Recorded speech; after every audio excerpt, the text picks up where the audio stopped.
à tous, on est là, merci d'avoir patienté. Bon retour à Steph qui est là, qui revient du Bénin, tout bronzé, tout beau. On se lève ensemble, si vous voulez bien. Allez, on va célébrer Jésus en cette veille de Noël. Allez, on peut taper des mains ensemble ce soir. On va chanter « Oh, quelle nuit merveilleuse !»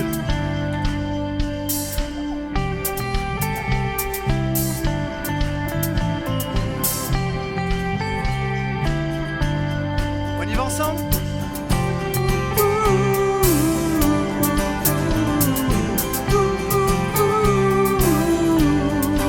Allez avec nous !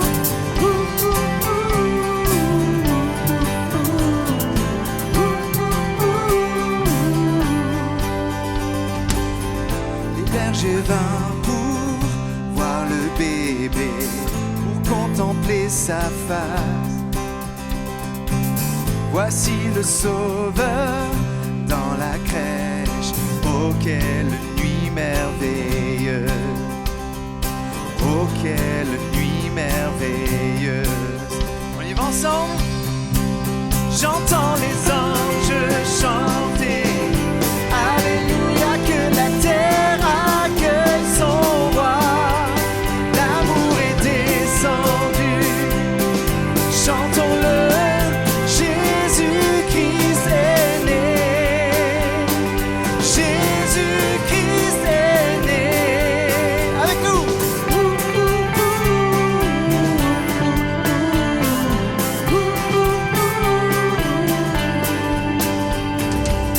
Les bergers partirent le proclamer, annoncer sa venue. Tout étonné car Dieu est descendu en cette nuit merveilleuse. En cette nuit merveilleuse. On y va! J'entends les anges chanter. Alléluia, que la terre accueille son roi. L'amour est descendu. Chantons-le. Jésus-Christ est né. Jésus-Christ est né. Oh, oh. Allez, tous ensemble. On y va. Gloria, Gloria, quelle nuit merveilleuse. Gloria, Gloria, quelle nuit merveilleuse. J'entends les anges chanter. Alléluia, que la terre accueille son roi. L'amour est descendu. Chantons-le. Jésus-Christ est né. J'entends les anges chanter. Alléluia, que la terre accueille son roi. L'amour est descendu. Chantons-le. Jésus-Christ est né. Jésus-Christ est né.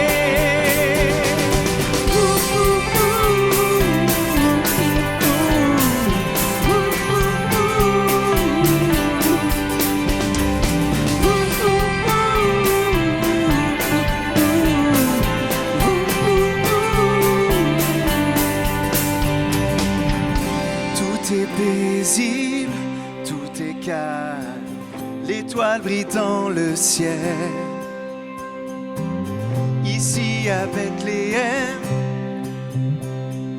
oh quelle nuit merveilleuse. Ensemble, oh quelle nuit merveilleuse.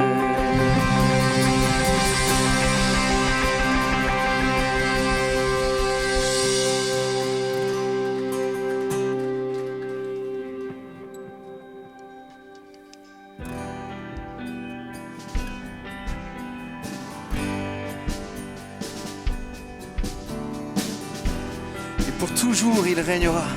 On reprend ces paroles qui annoncent la nativité. Chantons.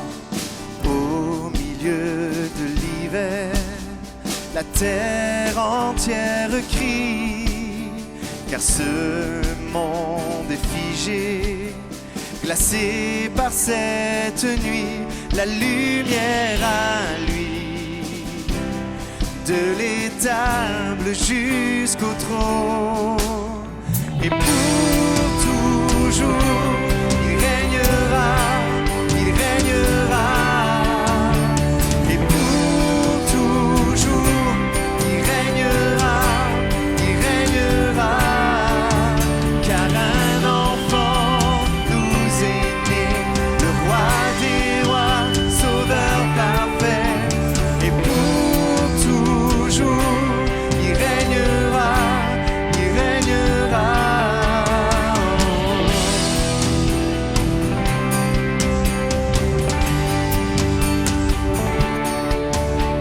Si j'étais un des mages, j'irais au bout du monde.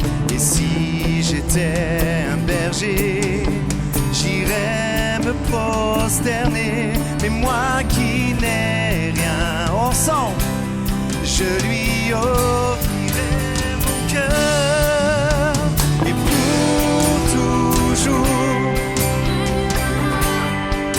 allez, déclare-le de tout ton cœur. Et pour toujours, il régnera, car un enfant nous est né, le roi des rois, sauveur parfait. Et pour toujours, il régnera, au sein de la mangeoire est né celui qui fit le monde entier. L'enfant Dieu vint pour nous sauver. Jésus le Messie, dans nos espoirs et dans nos pleurs, il apparaît, le roi sauveur. On chante le espoir pour l'éternité. Jésus le Messie, et pour toujours, il régnera, et pour toujours, il régnera, et pour toujours, il régnera, et pour toujours, il régnera, car un enfant nous est né, le roi des rois, sauveur parfait. Pour toujours, il régnera,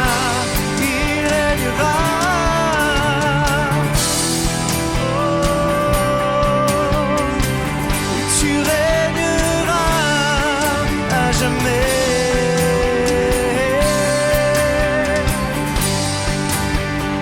Tous ensemble, et pour toujours, il régnera, Oh, est-ce que je peux voir toutes les mains levées ici dans ce lieu?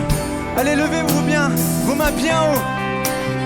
Oh, déclare-le, il régnera sur mon cœur, il régnera sur ma famille, il régnera sur ma vie. Chante-le. Et pour toujours, il régnera, car un enfant nous est né, le roi des rois, sauveur parfait. Et pour toujours, il régnera,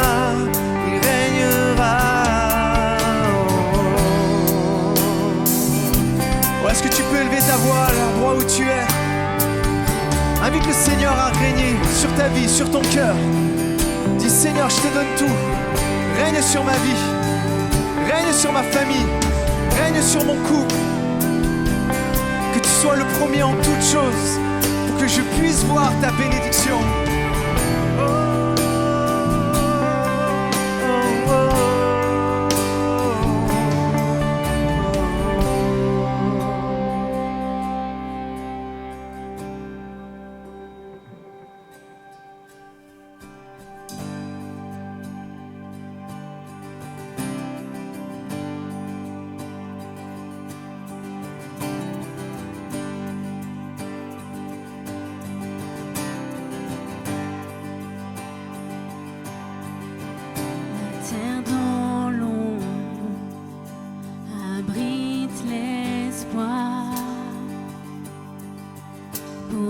les peurs, sujet de joie,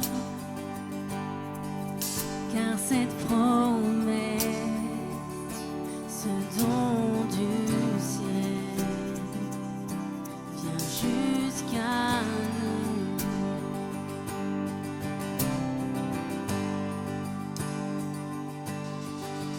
Les anges accourent avec bonheur pour élever le roi en cœur, car dans l'état si humblement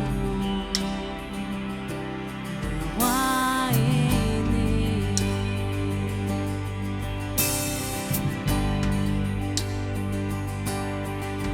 Voici le Prince des cieux, les anges proclament sa venue, car l'enfant mailloté, Dieu fait chair pour nous sauver.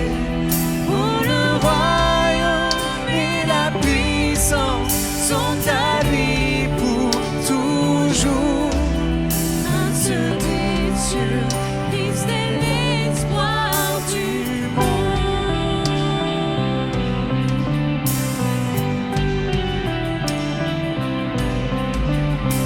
Sa bonté est sans pareil,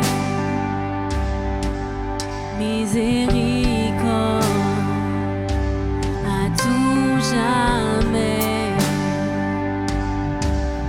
Fils de David et fils de Dieu, Jésus est Seigneur.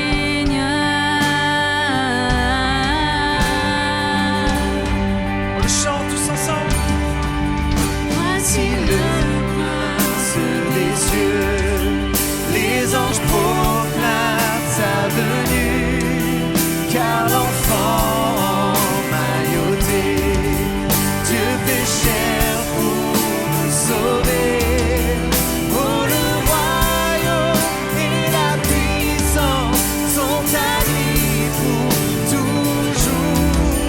Un seul des cieux, Christ est l'espoir du monde.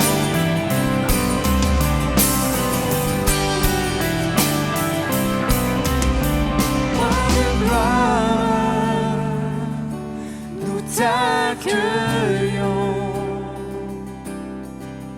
Né en ce jour, Dieu parmi nous, digne à tout jamais, la terre te loue. Ô Prince des cieux, nous t'adorons. Roi de gloire, nous t'accueillons. Né en ce jour, Dieu parmi nous,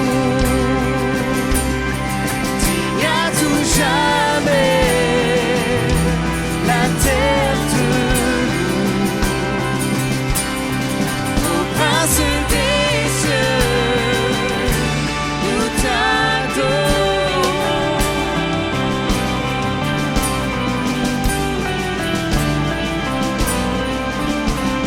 On connaît ce Prince de paix, laissez nos fardeaux à tous ses pieds, et par sa grâce être pardonné, et avec joie chanter.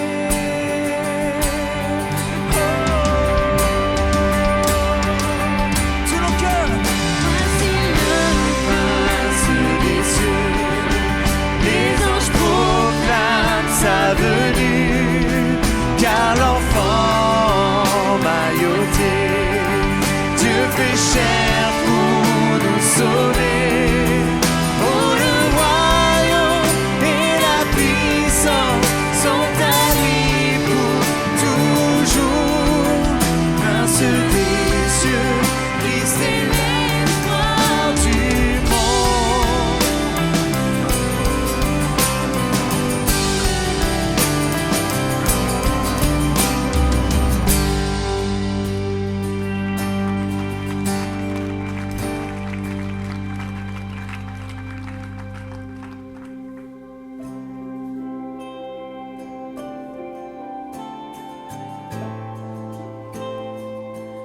Vous êtes prêts, tous les chrétiens ici dans ce lieu, à chanter?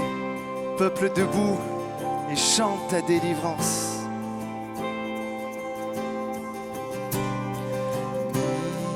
Minuit chrétien, c'est l'heure solennelle où l'homme Dieu descendit jusqu'à nous pour effacer la originelle et de son Père arrêter le courroux.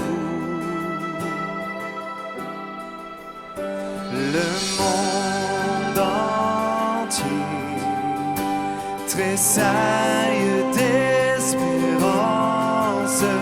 en cette nuit qui lui donne un sauveur. Peuple à genoux, attends ta délivrance.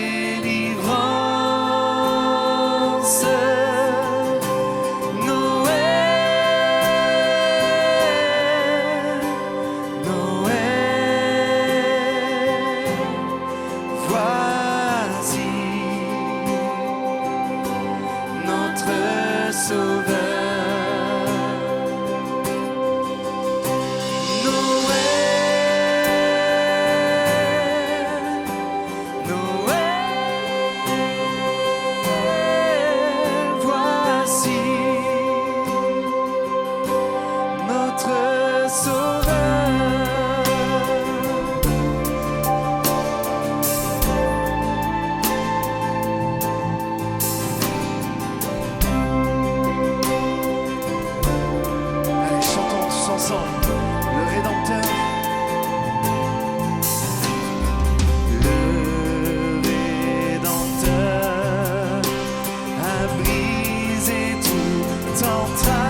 sauveur.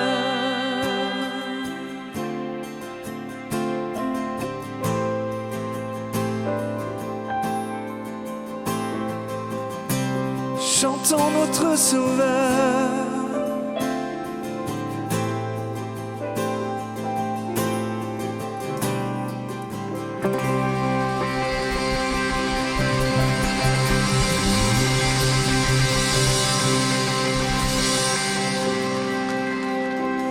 Le Seigneur est venu et il a tout donné pour nous. Quel chant merveilleux à toutes les personnes qui attendent assis désespérément, qui attendent la délivrance. Et nous avons trouvé cette délivrance et c'est ce que nous fêtons en ce jour de Noël. Il est là, il est présent, il nous a délivrés, il nous a sauvés, il nous a guéris. Il n'y a que Patrick qui dit Amen, c'est juste pas possible. Vous êtes d'accord avec ça? Alors dites un gros Amen et poussez un cri de joie et donnez gloire à Jésus ce soir.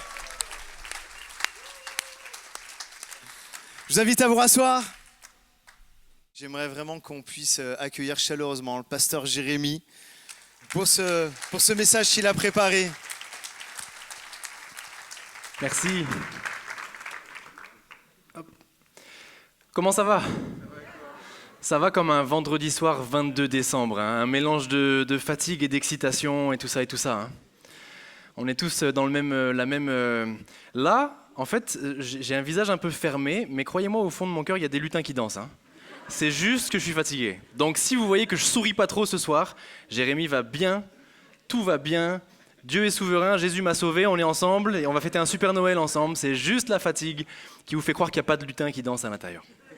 Est-ce qu'on pourrait simplement commencer? J'aimerais prier, juste parce que je sais que je suis fatigué et j'aimerais que Dieu prenne toute la place ce soir et puis qu'il nous conduise là où lui veut nous emmener. Est-ce qu'on pourrait prier ensemble ce soir simplement? Seigneur, merci. Merci parce que c'est un privilège de te servir, c'est un privilège de... utiliser ta parole pour chercher quel est ce message que tu veux nous dire, quel est ce message que tu veux nous donner. Seigneur, pour ce soir, pour l'Église Espoir, je prie, Seigneur, nous prions ensemble que tu viennes prendre le relais de mes faiblesses, de ma fatigue, tu viens prendre le relais des imperfections et je sais, j'ai la conviction que par ton esprit, tu vas venir parler, toucher peut-être une personne, deux personnes, trois frères, trois sœurs qui ont besoin ce soir d'une direction de toi, d'une assurance de toi, d'un rappel peut-être. Alors je te prie Seigneur ce soir de nous unir ensemble autour du plus beau des messages, celui de Noël, celui de la venue de ton Fils pour nous sauver. Prends la suite de ces moments, prends tout le contrôle de cette soirée, nous la plaçons entre tes mains, avec joie, avec confiance Seigneur. Et tout son peuple dit Amen. Et on peut ensemble juste traverser, oui vous pouvez applaudir, ce que Dieu a fait et ce que Dieu va continuer de faire ce soir. Je suis très très heureux de pouvoir apporter peut-être effectivement l'un des derniers messages de l'année sur Noël. Et j'aimerais commencer avec une petite question. Je sais qu'on a tous hâte, mais de quoi avez-vous hâte? Là maintenant, tout de suite, par rapport à Noël, je parle. Pas la peine d'être super spirituel. Si c'est spirituel, c'est bien, mais si c'est tout à fait humain ou autre, de quoi avez-vous hâte? On a tous hâte à Noël, mais quoi précisément? On a hâte de manger, il y en a un qui a dit. Je ne sais pas qui c'est, je t'afficherai pas, mais ça peut être que Geoffroy, ça. La paix. La paix, 2 fois. La paix 3 fois. Eh, la paix 4 fois. La paix, c'est vrai, la paix. La famille. L'amour. De quoi? L'espoir, exactement. Noël, c'est quoi, effectivement? Toutes ces choses. Une dernière, 2 dernières. Manger des huîtres, la joie, exactement. Alors, rien à voir l'un avec l'autre, à moins que la neige, toutes ces choses. Ok, on a hâte à toutes ces choses. Encore faudrait-il qu'il neige, mais on a hâte à toutes ces choses. Pourquoi est-ce qu'on a hâte à la période de Noël? Parce que Noël apporte avec elle des promesses. Elles sont toutes spécifiques. Certaines viennent de Dieu, elles sont très précises, vous les avez reçues. D'autres, c'est des promesses liées au temps de Noël. Par exemple, vous l'avez dit, hein, Noël, c'est la promesse d'un temps de pause dans une année folle. C'est la promesse qu'on va se calmer pendant un petit moment, on va pouvoir mettre le cerveau un petit peu en déconnexion, arrêter un petit peu les WhatsApp et toutes les choses. Et c'est la promesse qu'à Noël, je vais pouvoir souffler un petit peu. Même si l'estomac, lui, ne va pas beaucoup souffler, mais on va souffler un petit peu. Pour d'autres, Noël, c'est la promesse que la famille va être réunie. Ce n'est pas le cas dans l'année, il y a des distances géographiques ou des distances parfois relationnelles dans les familles. Et à Noël, c'est un moment où le temps s'arrête. Noël me promet que ma famille va être réunie à nouveau. Noël nous promet des choses distinctes les uns aux autres. Par exemple, mon exemple à moi, le Jérémy d'il y a quelques années, le Jérémy enfant pré-ado. Noël, c'était la promesse des cadeaux. Comme plein d'enfants, vous allez me dire, mais écoutez ça rapidement. Je suis né dans une famille, pour ceux qui ne me connaissent pas ou pas beaucoup, je suis né dans une famille où on est 6 enfants. Et la fratrie réelle, la fratrie initiale, c'est mes 5 frères et sœurs. Le premier est né en 1979 et la 5e en 84. Et toutes les mamans dans la salle disaient 5 en 5 ans. Qui dit mieux? Et une petite surprise appelée Jérémie qui est arrivé 10 ans après 84, en fin 93. Donc moi, en tant que petit dernier, forcément, Noël, j'étais gâté. À chaque Noël, c'était pas toujours des gros cadeaux, j'ai jamais eu la console, dernier cri, etc. Mais j'avais toujours plein de petites attentions de mes grands frères, mes grandes sœurs, mes parents, etc. Noël, pour moi, c'était la promesse que j'allais être gâté. Jusqu'au jour où, disgrâce, trahison, j'ai eu des neveux et des nièces. Alors, je les aime de tout mon cœur, aujourd'hui ils ont 20 ans. En tout cas, les 2 premiers là, qui m'ont ravi mes cadeaux, qui m'ont pris mes cadeaux. En 2004-2005, je devais avoir 11-12 ans, et puis, trahison, je vous disais, j'arrive sous le sapin, 2-3 petites choses, et puis toute une farandole de cadeaux pour mes neveux et nièces, ils ont à peine 1 an, et moi j'étais là. Mais pour vous, c'est logique, bah oui, les neveux et nièces, c'est normal, c'est un événement, Mais moi j'avais 11 ans, et la promesse n'a pas été tenue dans mon cœur d'enfant. Alors je vous le dis avec un ton grave, mais vous inquiétez pas, hein, c'était un beau Noël quand même, je me rappelle encore des cadeaux. Mais c'est vrai que dans mon cœur, il y a eu un passage. Les autres années, je m'y suis habitué après avoir de moins en moins de cadeaux. Mais cette année-là, je vous l'ai dit, je le répète, trahison, disgrâce, dans mon cœur d'enfant. Pourquoi je dis ça? Parce que dans nos cœurs à nous, aujourd'hui encore, parfois, Noël, c'est la promesse de plein de choses. Je l'ai dit, des promesses spirituelles. Parfois, c'est Dieu qui a mis dans vos cœurs des promesses. Par rapport à Noël ou autre, mais par rapport à vos familles et des besoins précis.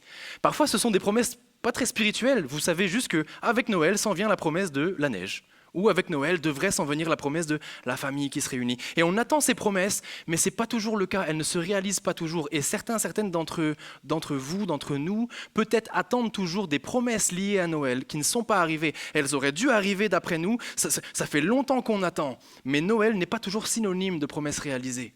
Et là, chacun peut mettre dans son esprit peut-être le doigt sur quelque chose, une promesse, une attente, une réponse spécifique que vous attendez de Dieu ou du temps de Noël et qui n'est pas arrivé encore. C'est la question qui émerge de ça, de cette frustration parfois, c'est est-ce que Noël a encore des réponses pour moi? En tant que chrétien même, est-ce que Noël a encore des promesses? Est-ce que Dieu, au travers de Noël, a des promesses pour moi? Est-ce que le Noël dont on nous parle, il y avait des prophéties dans l'Ancien Testament? Elles se réalisent en Jésus à la naissance. Waouh, c'est super, mais qu'est-ce que ça peut vouloir faire avec moi en 2023? Et parfois, on n'y croit plus. Et c'est la question qu'on se pose. En quoi Noël, en quoi la naissance de Jésus peut avoir des réponses pour moi en 2023? C'est le titre de mon message ce soir. Il y aura à peu près 87 points. Je vais être sûr qu'on puisse faire un vrai réveillon avant le réveillon. Comprenez? Les promesses de Noël, ça fait un petit peu téléfilm de Noël, hein. Jane, 26 ans, elle est à New York et puis elle quitte le côté urbain pour aller dans le Tennessee et elle rencontre John, un veuf de 31 ans, et puis elle veut briser sa carapace. Mais non, on va pas parler des téléfilms de M6 ce soir. Les promesses de Noël vont être, blague à part, véritablement fondées sur la parole de Dieu ce soir et on va cheminer ensemble dans les promesses que Dieu nous dresse en tant qu'enfant de Dieu. Il y a encore, dis à ton voisin, vraiment, au-delà des habitudes, il y a encore des promesses pour toi ce Noël.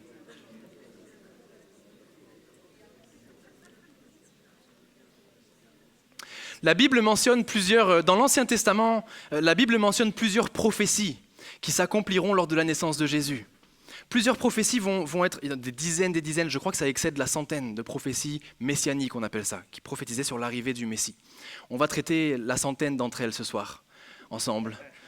Il y en a qui sourient, mais il y en a qui sont en mode « non, il n'est pas sérieux ». Non, on va juste cheminer ensemble, comme je vous le disais. Une prophétie, c'est quoi? C'est un homme que Dieu a choisi, ou une femme, par lequel ou par laquelle il va donner un décret. Et assurément, ça va s'accomplir. En ça, une prophétie, ça se rapproche d'une promesse.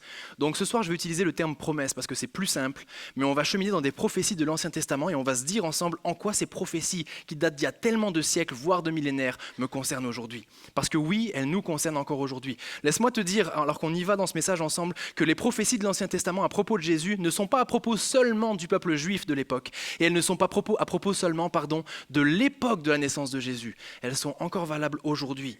Et souvent, on s'arrête dans « Waouh, c'est beau ce qui s'est passé, ça a été prophétisé, puis c'est arrivé en Jésus. » Et c'est vrai, en tant que chrétien, on le célèbre, mais on va rarement plus loin. Et pour moi, retraité de 63 ans, et pour moi, jeune épouse de 24 ans, et pour moi, ado, lycéen, collégien, et pour moi. Il y a des promesses pour nous. On va se focaliser ensemble ce soir sur Jésus, sur ce bébé qui n'est pas qu'un bébé, et qui amène avec lui l'accomplissement de plusieurs promesses. La première d'entre elles, alors que ça va s'afficher, Je l'ai appelé Noël, une mangeoire comme trône éternel. Ça fait allusion bien sûr à la mangeoire dans laquelle on raconte la naissance de Jésus. Mais regardez ce que nous dit ce verset, c'est dans Genèse 49, verset 10, ça va s'afficher également. Le sceptre ne s'éloignera pas de Juda, ni le bâton souverain d'entre ses pieds, jusqu'à ce que vienne le Shilo et que les peuples lui obéissent. C'est un verset qui est beau et à la fois un peu compliqué. On a du mal à se dire à première vue en quoi ça me concerne. Il faut remettre dans son contexte. Je vais le faire très brièvement pour qu'on aille à l'essentiel ce soir. Dans ce moment-là, on est dans Genèse 49. Abraham a enfanté Isaac, Isaac a eu Jacob, Jacob a eu tous ses fils et ses petits-fils, lesquels vont devenir les 12 tribus d'Israël. Et Jacob est réconcilié avec sa famille, en tout cas avec Joseph. Il est réuni avec Joseph. Il a des vieux jours heureux en Égypte, dans le pays de Goshen, et il est en train de mourir. Il est sur son lit de mort, c'est la fin de ses jours, et il est en train de prophétiser sur chacun de ses fils. Et Jacob s'arrête sur Juda, et il dit à Juda, ta tribu, tes descendants domineront sur tes frères et sur les pays environnants. Et il dit cette fameuse phrase qu'on a lue ensemble, jusqu'à ce que vienne le Shilo et que les peuples lui obéissent. C'est la plus vieille prophétie biblique à propos de Jésus. On est à Genèse 49, on est 1500 ans avant Jésus, donc 3500 et quelques années, je ne me trompe pas, oui, avant aujourd'hui. C'est la plus vieille prophétie. Maintenant, il faut qu'on comprenne quelque chose rapidement. Vous le savez comme moi, je ne vous apprends rien. Le sceptre, c'est le symbole de quoi? On le voit dans les films et puis il y a des pays qui agissent encore comme ça. Majesté, royauté, exactement. Le bâton souverain, vous savez, dans les films, parfois on voit des souverains, ils sont assis sur leur trône et ils ont souvent un bâton semblable à un sceptre dont la pointe est entre leurs jambes, genre « je règne ». Et les sujets viennent donner leurs doléances, leurs réclamations, etc. C'est le bâton souverain. Le sceptre de la royauté et le bâton souverain qu'on a lu dans ce verset sont des symboles de royauté, tout simplement, qui est accordé à Juda, jusqu'à ce que le Shilo vienne. Shilo est un mot hébreu qui veut dire à la fois, c'est un titre messianique pour annoncer Jésus, mais surtout littéralement Shilo, quand on le conjugue, ça veut dire celui à qui ces choses appartiennent de droit. Donc si on remet le verset, excuse-moi Annelise, je t'avais pas prévu ça, mais si on remet le verset et qu'on veut le comprendre plus facilement, la royauté, la majesté, le règne ne s'éloignera pas de Juda, ni la majesté et la royauté d'entre ses pieds, jusqu'à ce que vienne celui à qui cela appartient de droit, sous-entendu Jésus, qui était issu de Juda. Là on a contextualisé, mais en quoi ça nous concerne ? Quel est le message d'espoir pour nous aujourd'hui alors qu'on décrit un peu cette situation ? Eh bien tout simplement, Jésus va revenir et la Bible le dit bien mieux que moi, quand il reviendra, tout genou fléchira, toute langue confessera que Jésus-Christ est Seigneur. Comment ça a un impact pour moi aujourd'hui, pour toi aujourd'hui ? Peut-être que tu es pour la première fois ici, peut-être que tu viens à cause du concert de dimanche dernier, peut-être que tu reviens progressivement, peut-être que tu es de passage parce que ta famille est dans les alentours de Rive-de-Gier. Dans ce cas-là, sois le bienvenu, la bienvenue, mais peut-être ça ne te parle pas. Eh bien ce soir, je suis convaincu que Dieu peut te parler, comme il nous parle à nous qui sommes plus habitués. Qu'est-ce que ça veut dire pour moi ? Ça veut dire tout simplement que malgré ce verset-là, malgré les nombreuses guerres, malgré les nombreux cataclysmes, malgré les conflits internationaux, les injustices, malgré les pestes, malgré les famines, malgré tout ce qui a frappé notre monde depuis la Genèse jusqu'à aujourd'hui, malgré tout ça, Jésus est roi. Et ça, c'est profondément rassurant. Oui, il y a nos soucis dans notre petit paradigme, il y a des petits soucis financiers, familiaux, c'est vrai. Mais en delà de tout ça, quelque chose qui vient nous rassurer aujourd'hui en 2023 au travers de Noël, Jésus est roi. Jésus est souverain. Avec le Covid, Jésus n'est pas tombé de son trône. Avec tout ce qui s'est passé, notamment Palestine, Israël, tout ça, Jésus n'est pas surpris. Jésus est roi. Ce verset a un message d'espoir pour nous 2000 ans après. Jésus règne encore. Et parfois on a du mal à le croire, on a du mal à le voir dans nos vies. Parce que c'est écrit, il reviendra. Et quand il reviendra, tout genou fléchira. Toute langue confessera. Rien ne peut me séparer. Regardez, j'ai paraphrasé un peu ce verset de Romains qu'on connaît bien. Noël, c'est l'assurance que ni la mort, ni la vie, ni les anges, ni les dominations, ni les choses présentes, ni les choses à venir, ni les puissances, ni la hauteur, ni la profondeur, ni aucune autre créature ne pourra me séparer de manifester en Jésus. Il est venu parachever le règne de Juda. Il reviendra parachever totalement le règne de Juda. En quoi c'est un message pour nous aujourd'hui d'espoir, cette prophétie si vieille ? Jésus est roi. Et il invite quelqu'un ce soir à le faire roi ou à le refaire roi dans sa vie. Tes situations ne changeront peut-être pas du jour au lendemain. Mais à la finalité, l'espoir, l'espérance d'un jour, être là-haut avec lui en sachant qu'il règne, il a toujours régné, il savait ce qu'il faisait, il est le Shilo parfait et il t'invite ce soir. Première prophétie d'espoir pour nous à Noël, 2000 ans, 3500 ans après. Il est roi. Quand demain, en janvier, tu vas faire face à des situations compliquées peut-être, il est roi. Je ne suis pas troublé, je suis solide, ancré en lui. Au-delà de ce que mes yeux voient, mon cœur, mon âme, mon esprit me rappellent, il est roi. Amen. Premier point ce soir ensemble. Deuxième point, deuxième prophétie qu'on va regarder ensemble, deuxième promesse qu'on va regarder ensemble qui nous est actuelle et j'espère que ça va encourager quelqu'un. Noël, une réponse pour ceux qui ont soif de justice. On va lire ensemble dans Jérémie 23,5, le prophète Jérémie. « Voici, les jours viennent, dit l'Éternel, où je susciterai à David un germe juste. Il régnera en roi et prospérera. Il pratiquera la justice et l'équité dans le pays. » Là encore, on contextualise un petit peu. Jérémie 23 fait allusion à 2 Samuel. Il faut mettre les livres en parallèle parfois. Et dans 2 Samuel chapitre 7, c'est là où il y a l'alliance entre Dieu et David. Dieu s'allie avec le roi David et il dit « Tes générations, ta descendance vont prospérer année après année, de décennie en décennie. Et le trône ne s'éloignera pas de ton nom. » Dieu est en train de promettre à David que sa descendance verra le Messie et que le trône ne lui serait pas ravi. Sauf que dans Jérémie 23, il y a tout comme d'habitude plein de problèmes en Israël, en Juda, etc. Et dans Jérémie 23, il y a un roi qui règne sur Juda. C'est le roi Joachim. Et le roi Joachim fit tout ce que l'Éternel détestait. Et Dieu a été forcé de enlever le germe de royauté à Joachim, alors que c'était un descendant de David. Dieu a été contraint d'aller à l'encontre de sa promesse temporairement. Est-ce que vous me suivez, Église Espoir? Ça va? Ouais. Il enlève la royauté. C'est pour ça que Dieu, au travers de Jérémie 23, dit à David « Voici les jours, dit l'Éternel, où je susciterai à David un germe juste. Je vais restaurer la lignée de David avec un germe juste, un germe parfait. » Sous-entendu, Jésus. Vous êtes avec moi toujours? Ok. Donc Dieu est en train de reprendre sa promesse, en train d'accomplir sa promesse. Il a dû s'en écarter, mais il résout l'équation qu'il avait promise. En quoi ça nous concerne encore une fois? D'ailleurs, c'est pour ça que la foule va crier « Hosanna au fils de David ». C'est parce que Jésus est un descendant de David, on le sait, un descendant de Juda. D'ailleurs, parenthèse aussi, encore une fois, savez-vous pourquoi est-ce que Saül ne pouvait pas perpétrer ses générations et ses descendants, au-delà des choses qu'il a faites prophétiquement? Saül n'était pas de la tribu de Juda, c'était un benjaminite. C'est pour ça que David vient, alors que Dieu se retire de Saül, il choisit David, il lui fait cette alliance davidique et il s'assure que ce soit quelqu'un de la lignée de Juda qui va aller jusque Jésus. Parenthèse faite. Heureux, nous dit la Bible dans Matthieu 5, 6, heureux, dit Jésus, ceux qui ont faim et soif de justice, car ils seront rassasiés. Il régnera en roi, on l'a lu ensemble, et prospérera, il pratiquera la justice et l'équité. Pourquoi c'est une prophétie pour nous aujourd'hui encore? Pourquoi c'est une promesse pour nous aujourd'hui? Parce que n'importe lequel d'entre nous aujourd'hui a soif de justice. Et surtout, très humainement, n'importe lequel d'entre nous ici, peu importe l'âge, peu importe les origines, tout ça, on déteste les injustices. À des degrés différents, mais on ne supporte pas subir les injustices. Je vous fais une parenthèse très rapide. En 2017, j'étais sur Bordeaux, je venais d'acheter une nouvelle voiture qui correspondait parfaitement à mes besoins. Ceux qui me connaissent bien maintenant savent que moi et les voitures, il y a vraiment un problème. Il y a tout le temps des soucis.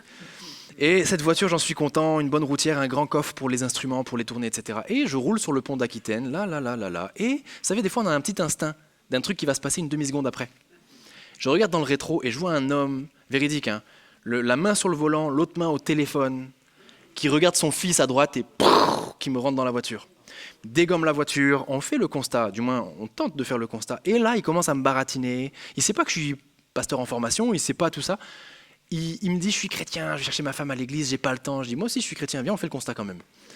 On fait le constat, et il n'a pas envie de le faire, mais il rechigne, mais il me met l'adresse, il me met le numéro, puis il s'arrête, il fait, je peux pas. Et légalement, il a le droit, vous saviez ça? Ce qu'il n'a pas le droit de faire, c'est le délit de fuite. Mais il a le droit de ne pas remplir le constat. Moi, crédule comme j'étais, et comme je suis toujours, je prends le numéro, c'était un bon numéro, heureusement. On se rappelle, et il change de ton avec moi. Oui, mais c'est toi, t'as freiné devant moi, nanana. Bref. J'envoie un accusé de réception, retour à l'envoyeur, j'ai plus jamais eu de nouvelles, j'ai perdu ma voiture. J'étais à la police, j'étais aux assurances, et l'assurance me dit « Monsieur, on est désolé, c'est pour qu'on puisse, nous, obtenir quelque chose pour vous, il faut que son assurance fonctionne avec nous. » Je dis « Ben oui ». Il me dit « Ce monsieur n'était pas assuré ». Ok, donc en France aujourd'hui, t'es pas assuré, tu t'en sors mieux. Parenthèse faite, grosse injustice, je perds ma voiture. Puis il y en a, vous avez d'autres situations. Je prends le temps, 30 secondes, mais celle-là, elle vaut le détour. Il n'y a pas si longtemps, il y a 2 ans avec Alicia, on était jeunes mariés. Et les arnaques téléphoniques, mes amis, ça a pris une proportion, c'est devenu des bac+8. des professionnels du milieu. Je reçois un coup de... Écoutez bien ça, je ne mens pas ni n'exagère pas ce qui va se passer là. Je reçois un coup de téléphone, Crédit Agricole. Je décroche. Monsieur Besnard, un tel, il se présente, on va l'appeler Michel Robert. Michel Robert, spécialiste, ou en tout cas fraude, antifraude, Crédit Agricole, machin. Il y a des choses suspectes qui ont lieu sur votre compte, il y a des tentatives de fraude, est-ce que vous pouvez vous connecter s'il vous plaît? Crédit Agricole, le gars me donne son nom, je me connecte, et il me dit voilà, il y a quelque chose que vous devriez voir là sur votre compte, est-ce que vous pouvez s'il vous plaît valider l'opération? Moi je valide l'opération. Il n'y avait pas écrit achat d'un aspirateur chez Darty, il y avait rien d'écrit. Et le gars me rassure, il dit voilà, on va voir pour les... Et à la fin, au bout de la 3e opération, j'ai un petit doute, je dis non, par contre, non, pas de 3 opérations. On va s'arrêter là, je raccroche, je vérifie Michel Robert là en question, hein, et je vois un spécialiste antifraude, Crédit Agricole. Je me dis c'est bon, je suis rassuré, tout va bien. Vous allez me dire comment est-ce que le gars a pu se connecter à mon compte? 3 mois avant, ils sont super forts. 3 mois avant, je reçois un mail. Vous savez, des fois, on reçoit des mails d'arnaque, on les voit venir à 1000 lieues. Ils sont mal écrits, il y a des pixels partout. Mais il y a des mails, quand je vous dis qu'ils sont Bac+8, bien carrés, présentent bien. Et moi, ma carte vitale, je dis, je suis crédule. Ma carte vitale, elle est vieille, elle est grise, on voit même plus ni le nom, ni la photo, rien. Et ils me disent, veuillez renouveler, c'était assurance maladie, veuillez renouveler votre carte vitale. Eh ben moi, je paye. Je mets mes références bancaires parce que c'était 1 euro l'envoi ou je sais pas quoi. Je suis prélevé d'1 euro l'envoi. Et en fait, c'est comme ça qu'ils ont récupéré mes... Ils ont attendu 3 mois. Et hop, ils sont venus me chercher après avec ça. Perdu 800 € avec cette histoire. Moi, j'en rigole, vous en pleurez, mais c'est parce qu'il y a de l'eau qui a coulé sous les ponts maintenant. Mais ça, c'est de l'injustice. J'ai tout fait, j'ai essayé. Les gars sont calés, ils sont forts. Bon, il faut être un peu crédule aussi, mais ils sont forts. Tout ça pour dire, on vit dans une société, dans un monde aujourd'hui où la créativité, je préfère la voir ici dans l'église que la voir dans des choses comme ça, là, des supercheries aussi ingénieuses. Et bref, tout ça pour vous dire, on déteste tous l'injustice. À un degré différent, on l'a tous vécu, on la déteste tous. On a en horreur les gens qui sont injustes. Et comme David le dit mieux que moi dans les psaumes, pourquoi les injustes prospèrent-ils alors que moi, ton juste, parfois je faiblis? Et c'est le lot de tous les chrétiens.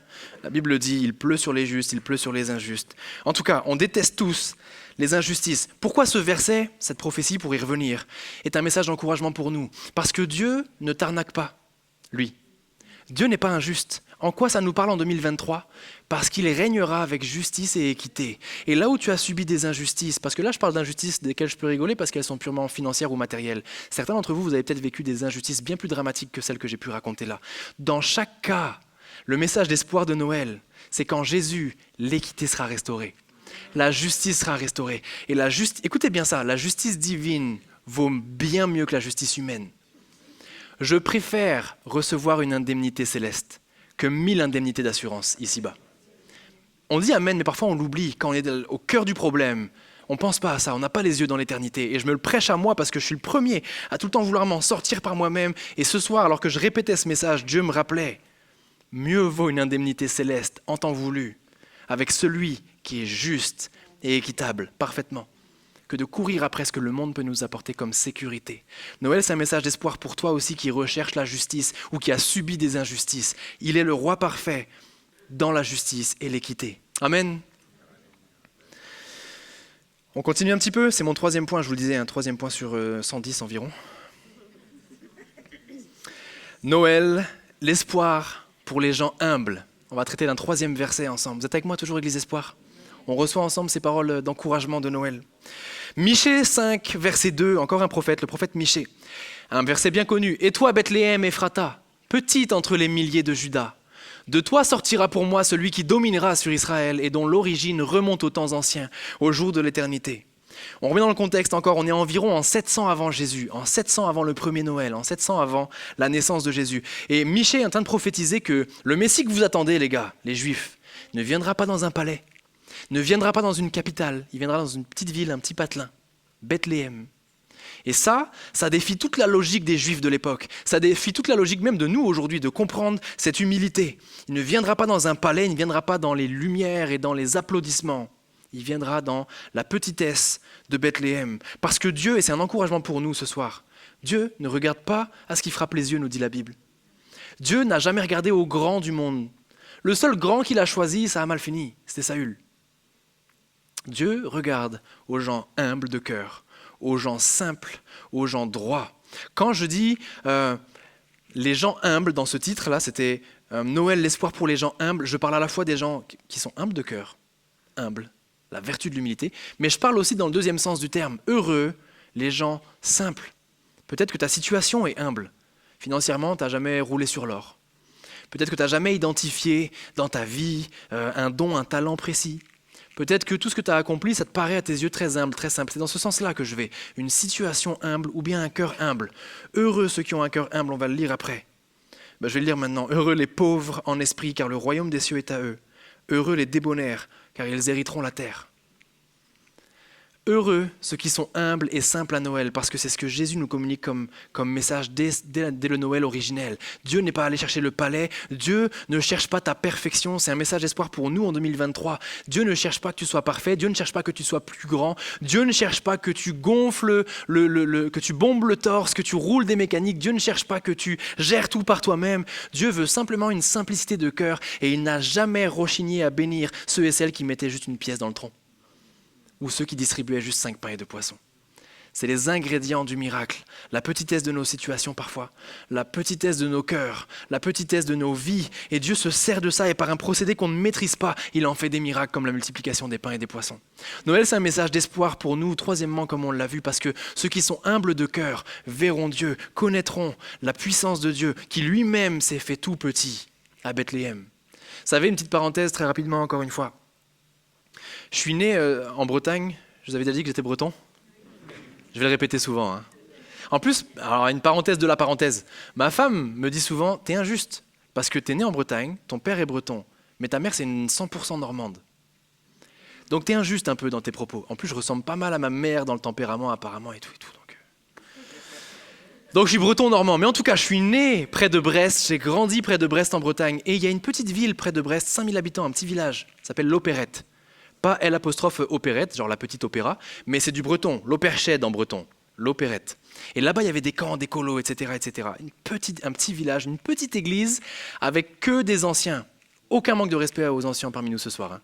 Mais c'est une église qui était dans une maison de retraite. Donc comprenez, il n'y avait que des anciens et puis quelques plus jeunes aussi. Et moi, j'avais un fardeau pour l'église dès ma conversion, 17, 18, 19 ans. La projection, la propreté, ranger les recueils, commencer à conduire les temps de louange, etc. Les enfants, les dimanches après-midi. Et j'ai pris plaisir à faire tout ça dans un petit village à l'Opérette. Je ne dis pas que je suis arrivé à un endroit extraordinaire, mais je vous parle juste de ma vie parce que c'est celle que je connais la mieux. Quand je suis arrivé ensuite à Bordeaux et puis qu'il y a eu les tournées avec Dan Luyten, les premiers albums, toute cette vie qui n'était pas la mienne, les gens venaient me voir et puis disaient « mais qui l'aurait cru ?» Et au fond de moi, il y avait un côté « c'est vrai qu'il aurait cru » et il y avait aussi un côté « ben moi, au fond de moi, je croyais dans les promesses de Dieu. Je croyais dans ce qu'il avait prononcé, indépendamment de combien Jérémie il chante juste ou il chante pas juste, indépendamment de combien il a du charisme ou il en a pas beaucoup. Moi, je savais. Et tout ça pour vous dire, d'un petit village comme l'Opérette, avec ensuite tout un cheminement, Dieu fait ce qu'il veut. Il nous émonde, il nous travaille, il nous emmène là où lui il veut. Il veut des cœurs simples et réceptifs. Noël est un message d'espoir pour les cœurs humbles que nous sommes, parce que tout ce qu'il veut, c'est la simplicité d'un cœur qui reçoit Jésus comme son roi. À Noël, ce roi humble de cœur désire d'éteindre sur nous, afin que nous soyons humbles de cœur. La simplicité de nos vies n'est pas éliminatoire. Rappelle-le à ton âme ce soir. Approche pas la période de Noël en te disant « ouais, de toute façon, Noël, chaque année, on fait ce qu'on peut avec ce qu'on a, et puis il n'y a jamais trop de surprises. » Et puis, la simplicité de ta situation, c'est les ingrédients du miracle pour Dieu. Noël est un événement simple initialement. Un homme, une femme, un bébé, une crèche, en tout cas une étable, dans un petit village. Dieu ne méprise pas les petits commencements. Noël, c'est un message d'espoir pour les cœurs humbles. On continue ensemble. Quatrièmement, Noël, un appel à élargir notre foi. Un autre verset qu'on va lire ensemble, pareil dans les prophètes, Ésaïe 7, 14. C'est pourquoi le Seigneur, lui, vous donnera un signe. Voici, la Vierge concevra et elle enfantera un fils. Et l'appellera Emmanuel. Qui est d'accord pour dire que ça, c'est un miracle ? On est d'accord, on ne va pas débattre là-dessus, on ne va pas d'ailleurs prêcher sur ce verset ce soir, mais la conception, on appelle ça la conception immaculée, en tout cas c'est ce qui se dit un petit peu, c'est un miracle, il fallait que ça arrive. Je sais que vous le savez pour la plupart, mais il faut faire ce rappel. Il fallait que ça se passe comme ça. Pour que Jésus, qui est pleinement Dieu, naisse d'un homme, il fallait que le Saint-Esprit agisse. Pourquoi ? Parce que si Jésus naissait avec un père et une mère charnels, le péché contaminait la conception. C'était impossible. Et donc, ce miracle prend place. Maintenant, ce qui se passe, c'est que Marie est surprise. Marie va dire, mais en gros, je paraphrase, mais j'ai jamais dormi avec mon fiancé Marie, jamais. C'est impossible que ça se passe. Pourquoi est-elle surprise ? Parce que, et là j'attire votre attention, parce que même bibliquement, les miracles par définition sont rares. Et j'attire votre attention là-dessus parce que toutes les fois où vous voyez des signes, des prodiges, des miracles dans la parole, nous on lit chapitre après chapitre. Donc on a l'impression que Élie et tout le monde là, on a l'impression qu'ils se lèvent le matin puis bam, soit guéri, bam, soit délivré, bam, soit ressuscité. Non, il y a dans la Bible ce qu'on appelle des ellipses, parfois de 400 années. Donc il faut se remettre sur la réalité, nous croyons au miracle, et c'est ce point, et je vais y venir, mais rappelons-nous que dans la racine de ce que Marie reçoit comme message par l'ange, les miracles à cette époque-là sont plutôt rares. Il faut le considérer. Mais malgré que les miracles soient rares, Noël est un miracle parce qu'il nous amène justement à considérer la possibilité du miracle dans nos vies. Et je suis le premier à être comme ça, mais assez naturellement, on va essayer de résoudre les choses par nos propres forces. Vrai ou pas vrai ? Dites-moi que je ne suis pas le seul. C'est naturel, c'est un réflexe humain. Même quand on croit à Dieu, même quand on espère en lui, on va bien sûr se concentrer sur lui, mais assez naturellement, le naturel revient et on essaie de maîtriser les situations. Noël, c'est un appel pour nous, et c'est un message d'espoir encore une fois, de se souvenir que les miracles n'ont pas cessé. Les miracles n'ont pas cessé. Les miracles dans nos vies peuvent prendre différentes formes. Certains d'entre vous, vous vous dites, mais c'est pourtant bizarre, j'ai pas vu moi une personne qui avait une jambe en moins et la jambe elle a repoussé. J'ai pas vu quelqu'un ressusciter. Le miracle biblique n'est pas toujours un signe ou un prodige. Le miracle biblique, et ça vous l'avez tous vécu, c'est ce jour où tu as rencontré cette personne à tel endroit, c'était imprévu, impromptu, et la personne avait ce qu'il te fallait pour continuer ton chemin, spirituel ou bien même physique. Ça c'est un miracle parce que Dieu, dans son règne, met des personnes sur ton chemin et s'assure que tu puisses marcher en sérénité. Et ça c'est un miracle. Et on les méprise parfois ces petits miracles. Les miracles sont possibles, les signes et les prodiges aussi, qu'on s'entende et nous y croyons. La Bible, la naissance de Jésus, est un miracle et c'est un message d'espoir pour nous. Il nous appelle à considérer le miracle avant de considérer de gérer nous-mêmes nos affaires. Considère le miracle dans ta vie, ce Noël. Considère de dire Seigneur, surprends-moi en 2024. Surprends-moi, je ne veux pas gérer par mes propres forces avec mes mains habiles ou non habiles. Je veux te faire confiance, je veux tout te laisser. Je réalise que Noël, c'est un miracle extraordinaire. Ça ne pouvait pas avoir lieu, mais ça a eu lieu. Et je réalise que du coup, dans mes situations difficiles, ça peut avoir lieu. Tu peux agir, tu peux faire l'impossible dans mes finances, tu peux faire l'impossible dans ma famille, tu peux faire l'impossible dans mes relations, dans mon travail, etc. etc. Voici ce que... c'est la fin de ce point-là. Et c'est le dernier point. Ok ? C'est le dernier point. Noël, et c'est le dernier point mais non des moindres, Noël, la délivrance pour l'âme enchaînée. Je finis avec ce point parce que c'est initialement la raison de Noël. Il est venu pour libérer les captifs, il est venu pour libérer le peuple d'Israël. Mais je vous le disais en introduction, Noël n'est pas quelque chose de spécifique à il y a 2000 ans, pour les Juifs d'il y a 2000 ans. Noël est un message prophétique d'espoir pour nous tous en 2023, pour quiconque saisira ces quelques versets et qui les adaptera à sa vie. Voici ce que nous dit la Bible dans Luc 1, 67, 71, et puis j'ai raccroché avec Matthieu 1, 21, parce que c'est le même récit. « Béni soit le Seigneur, le Dieu d'Israël, de ce qu'il a visité et racheté son peuple. Il nous a suscité un puissant sauveur dans la maison de David, son serviteur, comme il l'avait annoncé par la bouche de ses saints prophètes des temps anciens. Un sauveur qui nous délivre. C'est la raison pour laquelle on donna à l'enfant le nom de Jésus. C'est lui qui sauvera son peuple de ses péchés. Amen. Jésus, littéralement, veut dire Dieu qui sauve. Emmanuel, Dieu avec nous, mais Dieu qui sauve. Jésus sauve. C'est le cantique de Zacharie que je vous ai lu là, un cantique bien connu. Noël, c'est l'accomplissement, et je termine avec ceci avant qu'on conclue ensemble et puis qu'on prenne ce chant ensemble.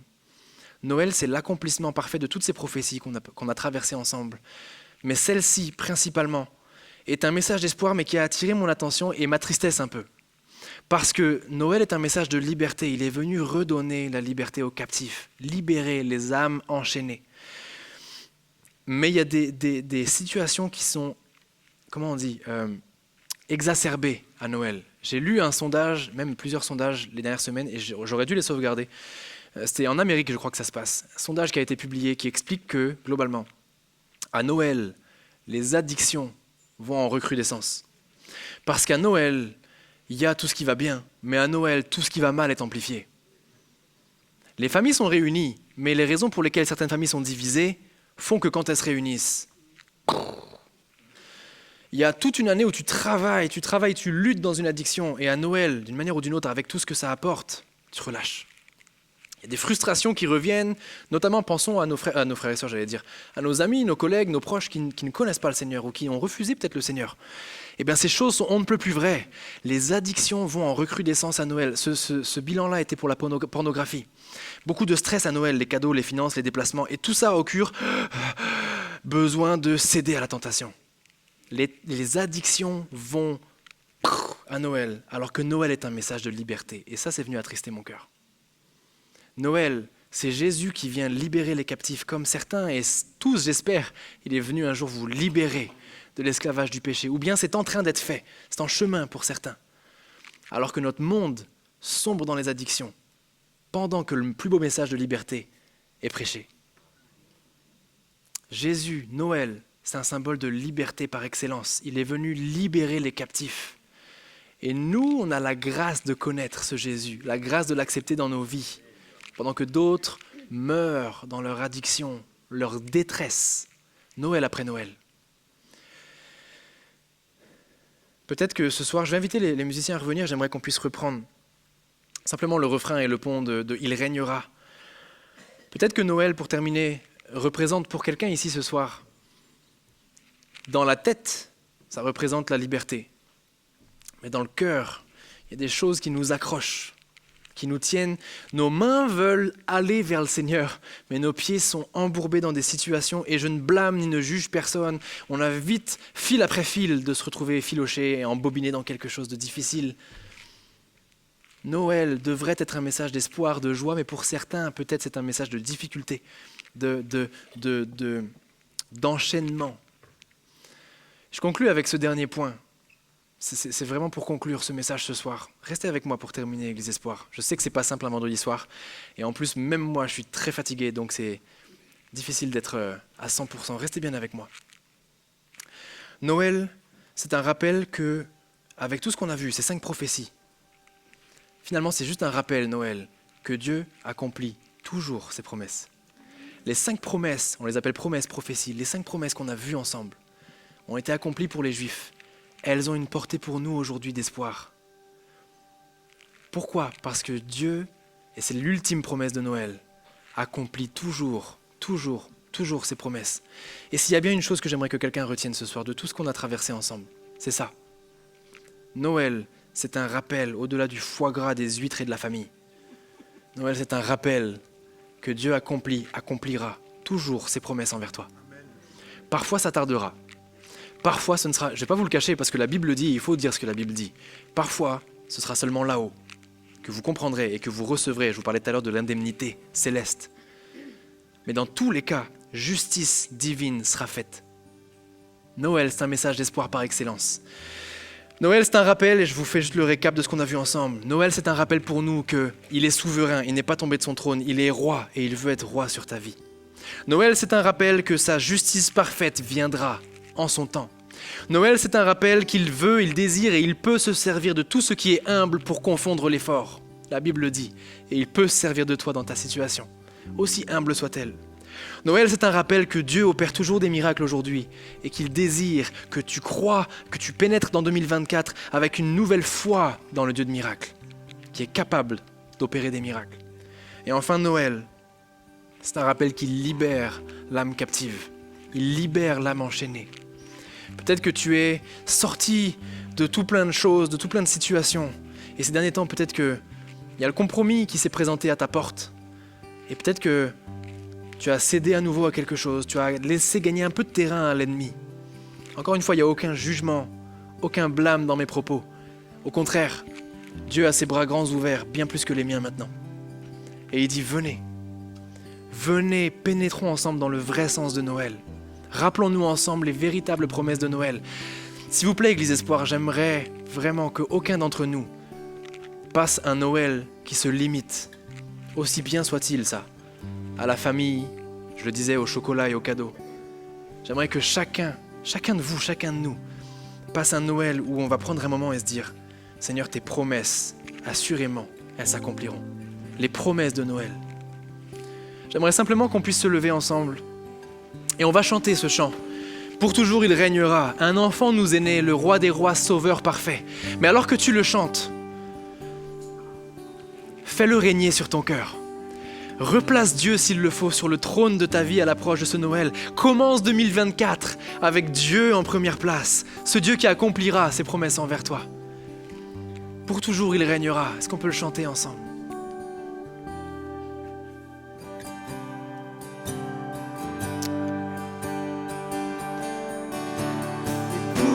Pour toujours, il régnera, régnera. Et pour toujours, il régnera, il régnera. Car un enfant nous est né, le roi des rois, sauveur parfait. Et pour toujours, il régnera. On le reprend ensemble, on le chante. Et pour toujours il régnera. Et pour toujours, il régnera, il régnera.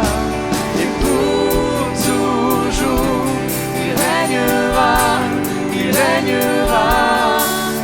Car un enfant nous est né, le roi des rois, sauveur parfait. Et pour toujours, il régnera, il régnera. J'aimerais qu'on puisse prier ensemble, Église Espoir, avec simplicité. Avec simplicité ce soir. Il y a peut-être une des promesses, une des prophéties, ou plusieurs, qui ont parlé à ton cœur. Tu as peut-être 50 ans de conversion, ou peut-être juste 2 ans de conversion. Tu es peut-être issu de l'église, ou peut-être que tu es de passage, mais dans tous les cas, ça importe peu. Dieu a ses bras grands ouverts. Sa promesse est pour toi aujourd'hui. Et elle s'accomplira certainement. J'aimerais simplement, alors que nos yeux sont fermés, vraiment, non pas par habitude, mais avec un cœur sincère, si tu as saisi l'une des promesses, ne serait-ce qu'une, un désir de dire Seigneur, je comprends pas tout, je ne cerne pas tout, j'ai même peur, j'ai même pas forcément foi à 100% en toi, mais je fais le pas ce soir. Je fais le pas parce que je veux commencer 2024 proche de toi. Si tu es dans une de ces situations alors que les yeux sont fermés, je t'invite juste à lever ta main à ta place, sans te forcer, sans forcer personne. J'ai vu les quelques mains, Dieu vous a vu au milieu aussi. Vous pouvez baisser votre main ensuite. Sur le côté, j'ai vu aussi, Dieu vous voit. Quelques mains qui se sont levées, je vois aussi sur la gauche, sur votre droite. Vous pouvez baisser votre main ensuite, c'est Dieu qui vous voit principalement. Je prie que, alors que ces mains se lèvent, répondent à l'appel, je prie que le Saint-Esprit, de tout mon cœur, je prie que le Saint-Esprit vienne opérer ce que moi je ne peux pas faire. Je prie que le Saint-Esprit vienne opérer chez quelqu'un la joie de Noël, vienne opérer chez quelqu'un la paix de Noël, l'unité familiale restaurée chez quelqu'un, des promesses attendues depuis tant et tant d'années restaurées à ce Noël.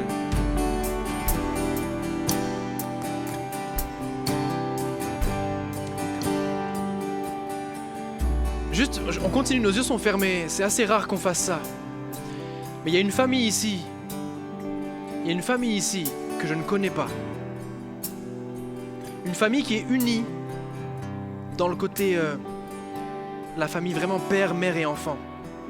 Et qui attend depuis de nombreuses années le règlement d'une situation. Peut-être ça implique les oncles, les tantes, les grands-parents, des cousins, des cousines, je ne connais pas. Il y a une famille spécifique à qui Dieu veut parler ce soir et dire, année après année, j'ai vu vos cœurs. C'est une famille qui sert le Seigneur. C'est une famille qui sert, qui donne du temps, là où peut-être tout le monde ne voit pas. Et Dieu dit, moi je vois. Et j'aimerais te dire que Dieu va régler ce Noël, cette situation familiale. Mais ce que Dieu, le Saint-Esprit, a à te dire, à vous dire, cette famille-là, c'est qu'à un moment donné, en son temps, justice sera faite. Mais je sens le Saint-Esprit encourager cette famille à persévérer Noël après Noël. Que l'attente ne vous fasse pas lâcher l'espérance de la promesse. Nos yeux restent fermés et j'aimerais juste conclure simplement. Après, on va reprendre ce refrain ensemble avec une déclaration vraiment pour toujours il régnera. Mais j'aimerais prier pour ces mains qui se sont levées, mais aussi pour cette famille que je ne connais pas et qui a reçu cette pensée ce soir. Alors que nos yeux sont fermés, est-ce qu'on peut prier ensemble, Église Espoir, pour que nous entrions dans 2024 attentifs à ce Dieu qui répond toujours et qui donne toujours des promesses. Seigneur Jésus, merci. Merci parce que ta parole est vivante. Merci parce qu'en dépit de la fin d'année, de la fatigue, en dépit de nos situations parfois, tu viens et tu mets du baume sur les cœurs là où je ne peux pas le faire. Tu viens et tu sondes, ton esprit sonde, il sonde l'intérieur des cœurs, des pensées. Et il donne la parole de connaissance nécessaire. Il donne la direction nécessaire. Je prie Seigneur que Noël 2023 et l'entrée dans 2024 pour tous mes frères et sœurs et toutes les familles qui sont représentées ici soit un moment de joie, soit un moment de paix unis avec ton esprit. Je prie que ces promesses-là continuent d'être attendues dans les foyers, continuent d'être espérées dans les cœurs de mes frères et sœurs. Nous prions ensemble, Seigneur, que ce Noël soit différent, que ces prophéties accomplies pour les Juifs s'accomplissent pour nous maintenant. Que nous réalisions, Seigneur, qu'il y a toujours de l'espoir avec toi, que ce ne sont pas des paroles pour des temps anciens, mais qu'elles sont valables pour nous aujourd'hui. Dans le nom de Jésus, nous prions et nous croyons. Dans le nom de Jésus, nous prions, nous espérons, mais nous croyons. Et c'est pour ça qu'on va le chanter ensemble bien fort, chantez-le avec nous. Et pour toujours. Et pour toujours, il régnera, il régnera. On le chante. Et pour toujours, il régnera, il régnera. Car un enfant nous est né, Oh, le roi des roi rois. des rois, sauveur parfait. Et pour toujours. Pour toujours, il régnera. Allez, une dernière fois, on le fait ensemble. Et pour toujours. Et pour toujours, il régnera, il régnera. Et pour toujours, il régnera, il régnera. Car un enfant nous est né, le roi des rois, sauveur parfait. Et pour toujours, il régnera, il régnera. Oh, que tous ceux qui croient qu'il règne à jamais puissent l'acclamer. Ceux qui rentrent dans 2024 avec de l'espérance, qu'on puisse l'acclamer ensemble, Église Espoir. Amen. Combien vont rentrer dans 2024 le cœur plein d'espérance? Je vous en prie, décentrez vos regards de vos situations en 2024 à la rentrée en 2024 et centrons-nous sur ce Jésus qui peut encore faire une différence dans nos vies. Soyez bénis, bénis, bénis en cette fin d'année, Église Espoir. Merci, merci. On remercie chaleureusement Pasteur Jérémy. Je vous invite à vous rasseoir quelques instants encore, juste quelques annonces, inquiétez pas. C'est pas comme un message en 90 points que Jérémy a apporté. J'aimerais encore remercier chaleureusement, mais on le fera un peu plus intimement, mais toutes les personnes encore qui se sont mobilisées pour ce concert de Noël. Pas loin de 500 personnes étaient là. On ne sait pas, entre 450 et 500 personnes étaient là. Merci aux 80 bénévoles qui ont servi. C'est énorme, je ne sais pas si vous vous rendez compte. C'est énorme. C'est vrai, on est plein de personnes, on est sous les projecteurs, mais sans les personnes de l'ombre, ceux qui sont sous les projecteurs, ils sont pas sous les projecteurs. Donc merci vraiment à tous, à toutes les personnes qui veulent nous aider financièrement. Vous savez, vous avez les 2 urnes qui se trouvent sur les côtés, vous avez les liens sous la description, YouTube aussi que vous trouvez. Et puis j'ai juste envie de vous dire, joyeux Noël. Joyeux Noël, un sauveur nous est né, il nous a apporté la délivrance, l'espoir, l'amour, la paix, la joie, notre qualificatif. L'espérance, la bienveillance, l'assurance. Ça c'est beau, il est trop fort Jésus. Alors on termine en l'acclamant, en disant merci Jésus. Merci d'être venu sur cette terre et d'avoir transformé nos vies. Bon retour à chacun. Partez pas de ce lieu sans avoir dit bonjour à 2-3 personnes, hein, vous savez. Hein. À bientôt, merci.